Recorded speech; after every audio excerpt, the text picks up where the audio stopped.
Time now for Focus. It's in your smartphone. It's an essential component of batteries in electric cars. Cobalt has become a coveted metal. Most of it, about 60%, comes from just one country, the Democratic Republic of Congo. But there are ethical concerns. Amnesty International says children and adults are mining cobalt in extremely hazardous conditions. France 2's Marc de Chavron reports with Erin Okungeye. It's a race against the clock to dig up as much of the precious mineral as possible, whether by mechanized industrial mining or hard human labor. Cobalt is one of the world's most coveted resources. Its value has nearly tripled over the past year. But who is benefiting from these rising prices? The answers may be found in the Democratic Republic of the Congo, which produces 60% of the world's cobalt. It's a source of great wealth for some. For others, cobalt rhymes with a growing black market, corruption, and worker exploitation. This is one of the biggest mines in eastern Congo. A 40 meters deep open pit, and the result of just 1 year of excavations. No need to be an expert to understand the work we're doing here. Do you see the black strip over there? That's the ore, the cobalt mineralization.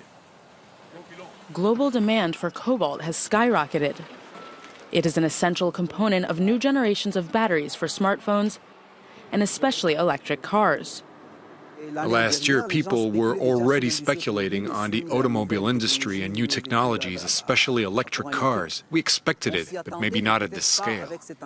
Industrial groups are the first to benefit from this boom. Prices are soaring, and no one wants to miss out on their share of the profits. Yeah, well, it's growing. We are producing now 5,000 tons per year, and we are going to expand to 21,000 tons per year. There are the producers, and then there are those tasked with buying the raw material, seen here in this processing plant. Most of it is headed to one destination in particular. On cobalt, it has been selling mostly to China, because China have the refining capacity to refine it and make into batteries. The metal is exported as a fine green powder. 90% of the cobalt that's extracted here in the Democratic Republic of Congo is exported to China. It's either extracted by Chinese companies directly or bought, as you'll see, in rather opaque circumstances. Cobalt is a material of utmost strategic importance. Chinese companies are present all over eastern Congo, willing to go to great lengths to obtain the precious mineral, including makeshift mines, like this one. These mines have proliferated over the past few years, and access to them is strictly monitored. We managed to discreetly visit one such mine. Here, a Chinese buyer supervises workers as they load bags of the mineral. Meanwhile, at the heart of the mine, so-called diggers are at work.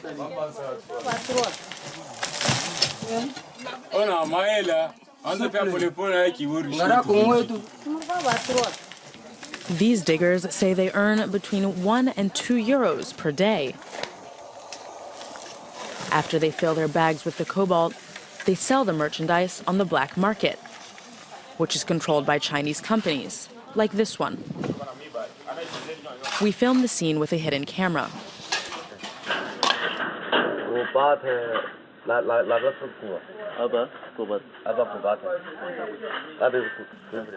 The trader shows us a board where the prices of raw materials are displayed. A quarter of the cobalt extracted in the Congo is sold through the black market, a colossal business. A Congolese employee of the biggest Chinese company in the country confirmed the scale of the clandestine market. Here, no matter the quality or the amount of cobalt, they'll buy it. The black market works very well. It's well organized, you'll see. The business appears to be under the active protection of the Congolese government. The Presidential Guard, an elite force which answers directly to President Joseph Kabila, are posted at the headquarters of this Chinese company. According to the diggers we met, it's a protection that also extends to the shady ramifications of the cobalt business. C'est juste les gardes présidentiels de notre Congo et qui gardent les Chinois là-bas au dépôt. Ils sont ensemble? Oui, ils sont ensemble. C'est les Chinois qui font la loi parce qu'il a trouvé notre pays qui est foutu. Ubebe tena na momakuta unakata porque hautasema ukiseme banakupika. Nyapa moya faire. In the Democratic Republic of the Congo, where cobalt generates hundreds of millions of euros each year, more than 70% of the population lives below the poverty line. For more on this, I'm now joined by Adama Gaye. He's the author of China, Africa, the Dragon and the Ostrich. Hello, thank you very much indeed for your time. Now, how long has China been reaping the benefits of cobalt in the Democratic Republic of Congo? Look, China has been looking for natural resources, including cobalt, coltan, copper, and other mineral resources for as long as it has started becoming really this growing economic power since the early 1990s.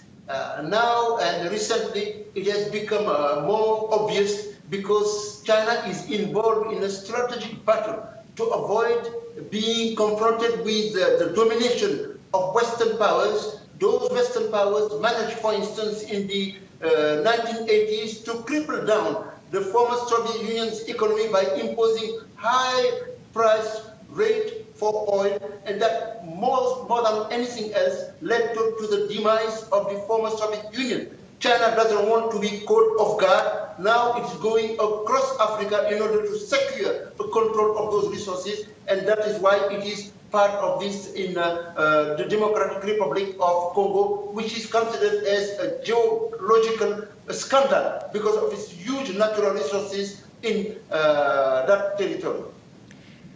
Now, in our report, there's a suggestion that the Congolese government isn't just turning a blind eye to the black market, it's actually actively protecting it. What can you tell us about that?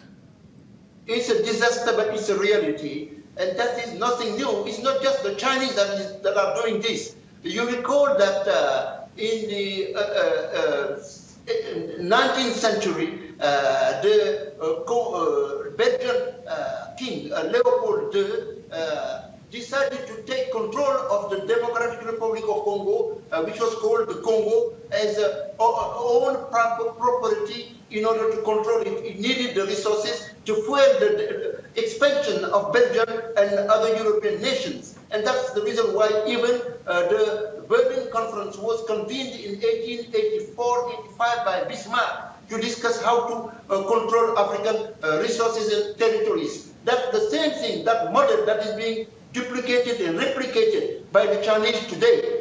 So there's nothing new in this regard. Unfortunately, in the past as today, there has been always people at the highest level of those nations and territories, in the past chiefs and today leaders in countries that have been colluding with foreign nations, Chinese today, in the past West Europeans and Americans during the Cold War in order to raid their countries. That's nothing new, unfortunately, and it has to be addressed by the Africans themselves. So where does this corruption leave locals, these people working in the mines, according to Amnesty International, in very hazardous conditions? Do they have any protections at all? Does the government look out for them at all? No, not at all. There are many laws that are not respected. Laws to protect children, international conventions. You have international convention of investment that are supposed to produce better conditions of living for the people, that should provide progress for the nations. You have laws including in the law of the sea and other types of conventions that are accepted. But unfortunately, if you have leaders who don't care about the conditions of their people and instead only focus on their own individual interests, that leads to this kind of unfortunate situation that you have described in your report, which indicate that not only they suffer from the Chinese, but also the ordinary people are beaten by the presidential guard. Unfortunately, the likes of Kabila and other people like him ruling countries illegitimately. They have to do that because China is today the only nation that can provide them with the umbrella that they need, because the Western powers, they are yielding their power in order to impose democratic norms. And in order to escape from those conditionalities of democracy, they have to deal with the Chinese, and unfortunately, the ordinary people are paying for that kind of treason by the leaders. All right, I'm afraid we'll have to leave it there. We really appreciate your time and your analysis. Thank you very much indeed, Adama Gaye, for joining us for today's Focus. And thank you. I'll be back in a few minutes. Stay tuned.